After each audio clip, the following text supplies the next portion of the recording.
Un mois de février mouvementé.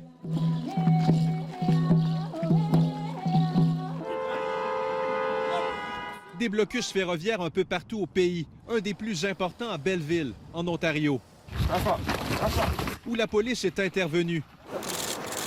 Le Québec n'a pas été épargné. Sherbrooke, Lestigouche, Saint-Lambert et bien sûr, Ganawagé. L'heure est maintenant en quelque sorte au bilan, quoique la crise n'est pas pour autant officiellement terminée.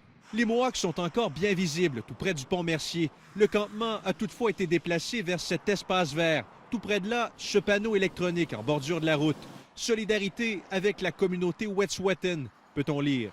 Des blocus qui ont fait mal à l'industrie manufacturière québécoise. À l'approche du budget provincial la semaine prochaine, elle en profite d'ailleurs pour appeler à l'aide.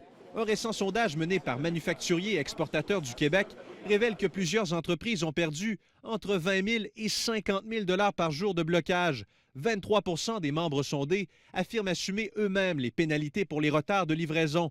28 % indiquent avoir dû diminuer leur production pour absorber certains retards. Près de 9 répondants sur 10 priorisent des subventions gouvernementales pour atténuer les impacts de la crise sur leur industrie. La part du provincial fédéral pour atténuer l'impact. Et la deuxième mesure qui est fort intéressante, c'est une réduction de la taxe sur la masse salariale pour la période concernée par le blocus sur le rail. En début d'après-midi vendredi, l'organisme de transport EXO a annoncé la reprise du service sur la ligne EXO 4 Candiac. Fini donc le service alternatif par autobus pour les usagers qui ont dû prendre leur mal en patience ces dernières semaines. Andy Saint-André, TVA Nouvelles, Ganawagé.